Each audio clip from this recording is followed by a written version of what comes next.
everybody, Marcus here. Now I want to remind everybody of our pact that for every 1,000 subscribers I receive on this channel, I will give away one copy of Cyberlink's PowerDirector 13 Ultra software.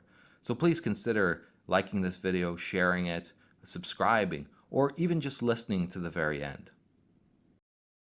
Anger is a commonly observable phenomenon within the MGTOW community. Anger of all sorts and of all intensities. The accusation of being angry is also a very common criticism that is leveled at the MGTOW community. You know what I'm talking about. Oh, you're just a bunch of angry, damaged men who can't get laid. But there's also another insult hurled at MGTOW that the community at large seems to associate with anger, and that is hatred, through the accusation of misogyny. Now, I suspect that the thinking of the common blue pillar follows a certain chain of reasoning. I suspect that many people believe that if someone is angry long enough or intensely enough, then that anger necessarily transforms into hatred. So, when they see an endless flood of anger within MGTOW, they can only conclude that we all hate women. The endless flood of anger, we must admit, is there. Just look at the comment sections of some of the popular MGTOW YouTubers, and you know what? It will always be there, because with each new man who takes the red pill, he may succumb to the red pill rage. There will never be a point in which MGTOW is free of these fresh red pillars. Angry men also tend to be quite vocal, but even if they are not a vocal majority, they are definitely the majority that is noticed. Calm reasoning does not leave a memory the way witnessing anger does. So in this way, external observers will have a memory imprint of mostly angry men. Also, as outsiders seem to see only the angry men, they conclude that it is true for all, or a majority so overwhelming that a calm MGTOW becomes an exception. Combining this reasoning with the leap of faith that outsiders make when concluding that anger necessarily leads to hatred, we are also now all misogynists. Which is funny because even if anger did necessarily lead to hatred, there would be a distribution among the group of the objects of hatred. Some might hate women, some society, some the government, others feminism, and still others would hate themselves. But no, the outsider puts forward women as the only valid target for this supposed hatred. This is not only funny, but ironic. Quite a curious quirk of gynocentrism. You see, man, if you're going to hate, then how dare you not prioritize your women for your hatred? But do we hate women? Well, to answer this, first we need to make explicit what we mean when we use the word. The dictionary definition is not particularly revealing. All it says is that hatred is an intense dislike of something. This is, however, a very poor account of what hatred is. For example, I intensely dislike Justin Bieber. And despite of this intense dislike, I wish him well. So, if we use the dictionary definition, we can say that I do in fact hate Justin Bieber, but don't want him harmed. I mean, what kind of a pussy-whipped version of hatred is this? A hatred that does not wish to see harm to the hated object? I mean, this sort of hatred is like a snake with no venom. It's not a snake, it's a belt. But what would happen if I wanted to see Bieber destroyed? Would that still be hatred? Can hate both wish to see the object destroyed and not destroyed? If we use the dictionary definition of hatred, we seem to be left with a contradiction. No, hatred is very different from intense dislike. Hatred is the desire a person harbors to see the object of their hatred cease to exist. Now, that is a manly and coherent definition of hatred. Not some pussy-whipped, oh, I hate you so much, now take your vitamins so you don't get sick. If you're going to accuse MGTOW of hatred, then have the fucking decency not to pussify it. But if I did desire Justin Bieber destroyed, does this mean I hate all men or all of humanity? Well, surely not. So now we need to put into place some sort of qualifier as to the scope that a man's hatred can encompass. Let us say that my hatred, if contained to Justin Bieber, is called local hatred, as only Bieber participates in the quality of being, well, Justin Bieber. But if I hate Justin Bieber because I hate all men, then my hatred is global. It encompasses all of men, past, present, future, on Earth, or any other planet or alternate dimension they may exist in. In this way, it also encompasses Justin Bieber. So the question becomes now, does MGTOW desire all women, past, present, and future, on Earth, any other planet or alternative dimension, to cease to exist? Is misogyny, the global hatred of women, what MGTOW is about? Now, let us suppose that a man hates himself. Would it not follow from how we have described hatred that such a man would necessarily wish himself to cease to exist? Well, surely he would. And to achieve this, he would kill himself, would he not? Now, we have MGTOW alive today, and they don't seem to be killing themselves, so we can only conclude that they do not, in fact, hate themselves. Now, it then necessarily follows that MGTOW don't hate men either. If they did, and being men themselves, they would have killed themselves. Do MGTOW intensely dislike aspects of their nature? Well, surely they do. After all, MGTOW call out manginas and white knights on their gynocentrism. MGTOWs also argue that gynocentrism is rooted in human nature. So this means that MGTOW are also gynocentric. But, with great restraint, they choose to act against it. MGTOW do not hate gynocentrism, as it is a part of male nature, and since we already established men do not hate themselves, and gynocentrism is part of them, then a hatred of gynocentrism would require an annihilation of a part of themselves. Of course, this cannot be done without destroying male nature with it. So if they were to hate gynocentrism, MGTOW would necessarily hate their own nature, and therefore themselves. So, since we have established that MGTOW do not hate themselves, then they do not hate their nature. With gynocentrism part of their nature, they do not hate gynocentrism. We just really dislike it. So, when men rip into women for their gynocentrism, and rip into them we do it out of an intense dislike of that aspect of human nature. But to accuse MGTOW of global hatred of women, misogyny, would necessarily require MGTOW to hate themselves as well. But if that were the case, then MGTOW would not be misogynists. They would be misanthropes. So either MGTOW hate gynocentrism and are misanthropes, or they do not hate gynocentrism and are neither misandrists nor misogynists. Since MGTOW do not hate themselves, they are not misandrists, and therefore it follows that they are also not misogynists. So it would seem that misogyny is logically inconsistent with MGTOW. If, however, a man has a global hatred of women, his reasons are not related to the ideas contained within MGTOW. Also, a man is free to have a local hatred for a particular woman, but again, this would not be misogyny, and also, it would not stem from any ideas in MGTOW. Since the ideas of MGTOW are logically inconsistent with misogyny, it also follows that internalizing MGTOW ideas cannot lead to global or local hatred of women. You see, the message MGTOW tries to convey to men is much the same lesson contained in Aesop's fable of the scorpion and the frog. And the fable goes something like this. There was a scorpion sitting on the bank of a lake. This scorpion wished to get to the other side of the lake. He spots a frog swimming in the lake not too far from him. The scorpion says to the frog, Frog, hey frog, come here for a moment. So the frog swims up close to the bank where the scorpion is standing, but he does not get out of the water. So the frog says, Yeah, what do you want, scorpion? To this, the scorpion replies, Listen, frog, I want to get to the other side of the lake, but clearly I can't swim. Would you mind if I climb on your back and you swim me across the lake? And the frog replies, You can't be fucking serious, scorpion. I know the kind of bullshit you're trying to pull here. I'll let you climb on my back. We'll start swimming out into the lake, and then you'll sting me. No deal. To this, the scorpion replied, No, frog. You got it all wrong, buddy. That makes no sense. If we're in the middle of the lake and I sting you, then I will drown as well. Well, so the frog says, Touché, scorpion, touché. So the scorpion climbs on the back of the frog, and they head out to the other side of the lake.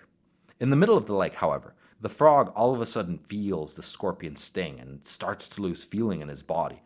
Sensing that he is about to go under, the frog asks the scorpion, it's like, "Why, scorpion? You knew you would die too if you did this." Well, to this, the scorpion responds, "I couldn't help it. It's in my nature." The warning in this story is the warning MGTOW have heeded and are trying to pass to other men.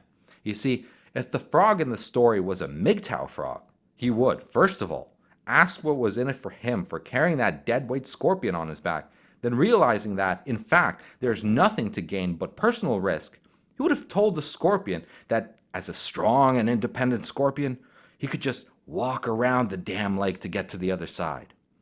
The MGTOW frog would have then happily swam away to his other MGTOW frog buddies and had a beer. You see, at no point would the MGTOW frog give a second thought as to solving the scorpion's problems. He just wants to swim his own way without any dead weight on his back.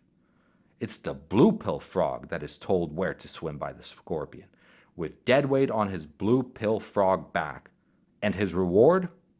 An early death. But even though we have proven that MGTOW and the global hatred of women, known as misogyny, are incompatible, we should perhaps explore how it is possible that so many people accuse us of this. To do this, perhaps we should explore the existential phenomenon of the red pill. Let us try to paint a portrait of what experiencing the red pill is like. A man will lead his life and as such accrue a collection of beliefs. Beliefs about the government and laws, about society, and about human relationships. Some of what he comes to believe he likes, and other things he dislikes. And as time goes by, he grows comfortable with his beliefs. He trusts them. Those things he dislikes, he'll just chalk up as one of those facts of life that just needs to be dealt with. He'll arm himself against perceived dangers and develop trust for perceived allies. In this way, he will live for many years. But one day, he may come to encounter red pill ideas. Those ideas will at first feel very alien. He'll resist them. His current beliefs are safer. He has spent all his life with them after all, and they're comfortable, secure. He trusts his beliefs. Some, in fact, he trusts so completely that he has gambled his future on them. But these red pill ideas he encountered can't be so easily dismissed. They haunt his mind. They haunt him because they seem to explain more comprehensively his past experiences than his current beliefs do. Slowly, he mulls them over and retroactively applies them to his past. They seem to explain a whole lot now that he thinks about it. Some red pill ideas he may have known in a slightly different form, and others just instantly become self-evident, when they're pointed out to him. But as soon as this man has encountered enough red pill beliefs, the retroactive application of them onto his past starts to repaint his entire biography. Where he previously would have looked upon himself as a generous man with women, he now sees himself as a chump in a con. Previously considering himself as brave, he now sees he was merely disposable. This begins to anger him. This reflection on his life inverts his self-image. His past breakups are repainted. The woman was no longer just a bad apple. She now looks methodical and calculating. Women's quirky behavior he used to chalk up to an idiosyncrasy and is now seen common in all past love interests, only in subtly different forms. The beliefs you had thrown so much trust into have now betrayed you, you realize. They not only betrayed you, but they have been making a fool of you all these years. But still, it gets worse. These beliefs, these sacred idols, they were the pillars on which your hopes of the future have been standing on. Not only does your repainted past show you to be a fool, but your future plans collapse in on you at the same time. In one sweep, you are thrown into fear. Those things you so desired before the red pill, you still desire them, but you realize they don't exist. And though your intellect tells you they are merely shadows dancing on the walls, your emotions, those emotions you have been training all your life to anticipate these rewards, to build the foundation of your aspirations and happiness upon, those emotions betray you now in your time of need. Those emotions keep on desiring while your mind is trying to beat them back. A civil war begins to rage in your soul. How? What has started this war? What is to blame? Anger rages. Anger demands retribution. A great injustice such as this cannot be suffered. But what can you lash out on? Who is to pay for this? Who is to blame? It is at this junction that the soul, enraged with righteous indignation, finally comes to realize the great separation it has just undergone. All bridges have been burned. The newly forged red pill man cannot go back to his old life. The outcome of the civil war that rages in him will ultimately decide the road he takes. Aristotle tells us that anger is the desire for retribution, retribution for an undeserved slighting. Anger is connected to a man's sense of justice.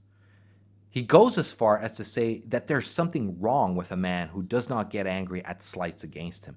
And yes, my friends, the newly forged red pill man senses grave injustice indeed. But as with all passions, there's a golden mean. Aristotle tells us that we must be angry in the right amount, at the right time, at the right thing, for the right duration.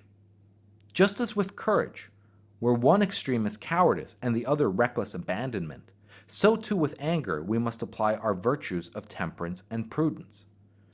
But then, what golden mean should the red pill man strive towards?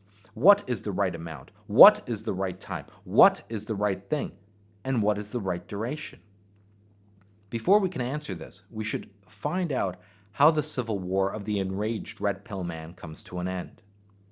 In that internal struggle, his mind is telling him that the world his desires compel him to does not exist.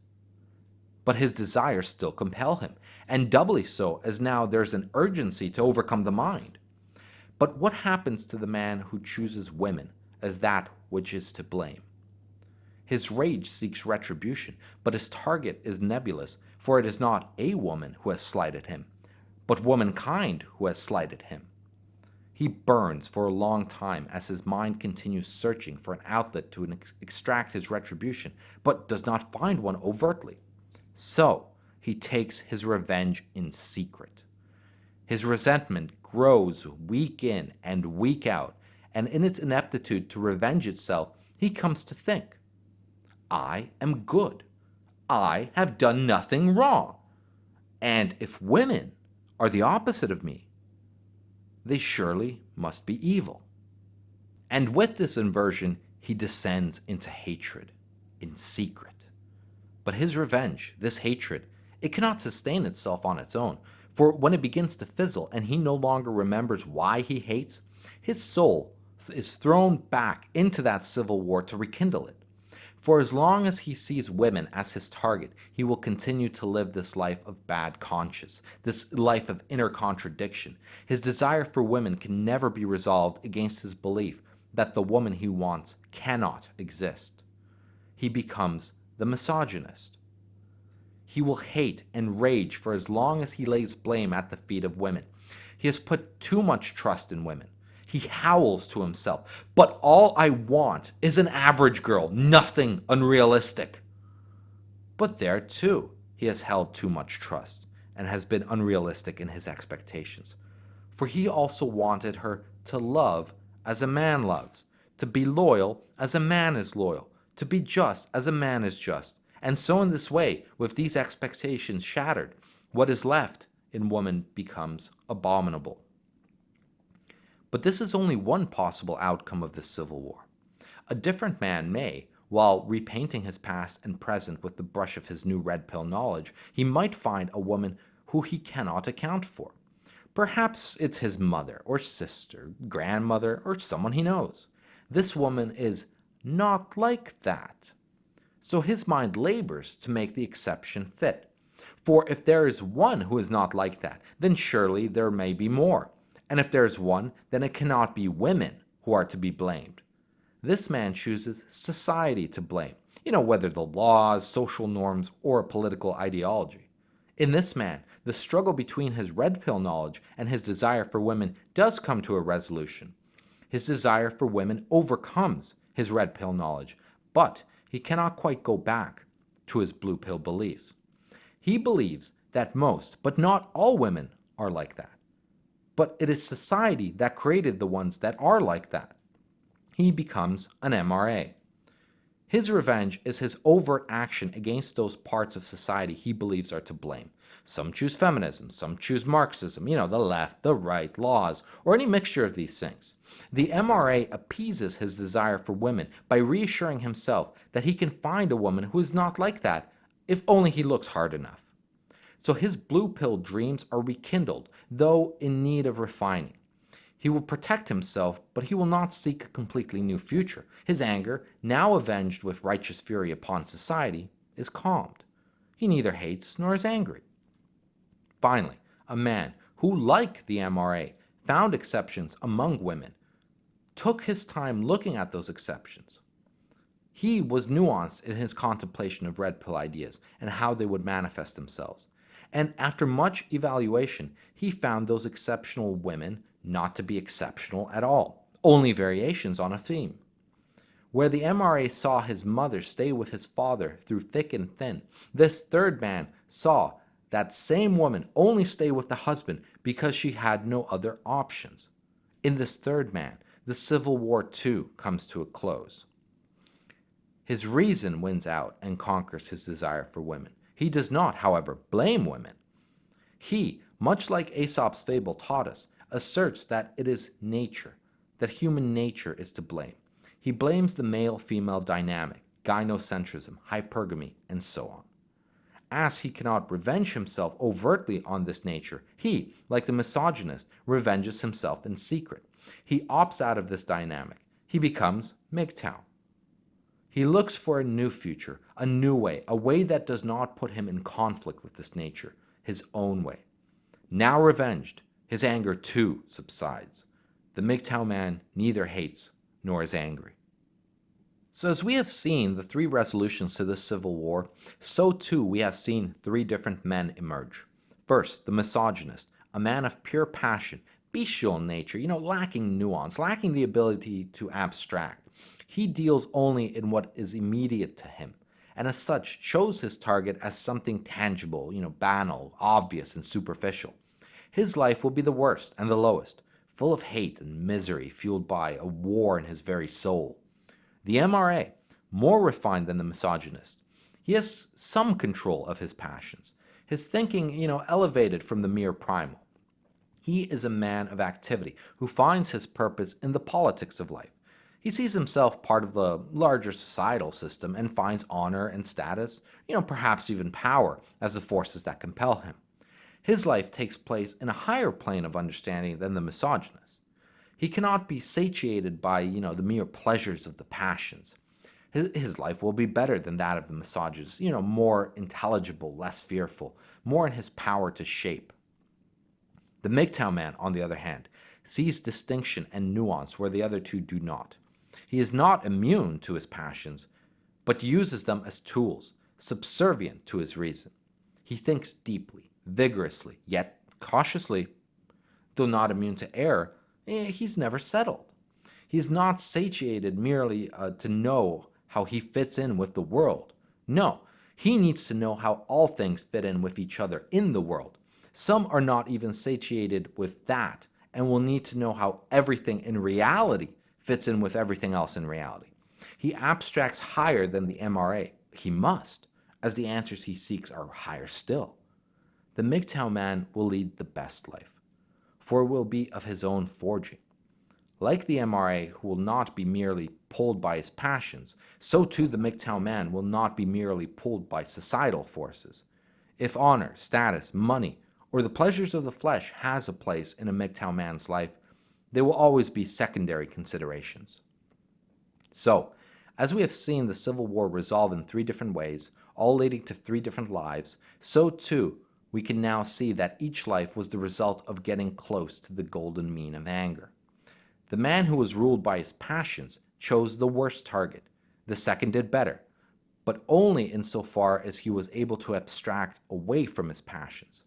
Finally, the last man, taking the broadest and most nuanced view, a view he had to climb to the highest vantage points to see, a view still further from his passions, but not so far that he was never angered to begin with. He chose an even more suitable target for his anger. In this way, these three different approaches correspond to the three lives Aristotle contemplated as paths that people choose for themselves. You see, in the Nicomachean Ethics, Aristotle sees that all decisions lead to some end, but some ends are only middle points towards other ends. So you find a job not for the sake of having a job, but for the sake of the money you earn. But this money you earn is not a final end either. We want money so we can spend it on other things, and in turn, these things we buy so too have ends. But what is the end for which we do all of these things? What is the end that we want for absolutely no other reason than it being awesome in itself? Well, Aristotle says that end is happiness. To reach this end of happiness, we need to cultivate our virtues. For after all, you cannot say that a coward will reach happiness, nor a lush or fool either. But to cultivate our virtues, virtues like temperance, prudence, courage, and justice, we must strive to reach that golden mean with our passions. Neither the coward nor the fool who rashly charge a tank with a knife will reach happiness. No, only the courageous man will, the golden mean between the two. While cultivating our virtues through striving for that golden mean, different types of lives will lead to different results, some with a better chance at happiness than others. Aristotle says that a man either chooses a life of pleasure, of the passions, or one of action, so like politics, or finally, one of contemplation, with the contemplative life being the highest and the life of the passions the lowest, but most common. You see, the misogynist is the life of the passions, the MRA that of activity, and the MGTOW, finally, the contemplative life. You see, this is why you should not hate and why you should not stay angry. Not because hate and anger are bad things, and not because society sets a certain expectation. You don't hate or stay angry because it directly undermines your own happiness. You forego hate and prolonged anger for selfish reasons. You do it because you are putting yourself first. You do it because you are putting your own interests before all else. So, as we have finally come to see, yes, it is possible that the red-pilled rage can lead to the hatred of women, but it is a choice that is logically inconsistent with MGTOW ideas. In fact, it disappears when a man finally comes to grips with MGTOW ideas. Thanks for listening. Go team.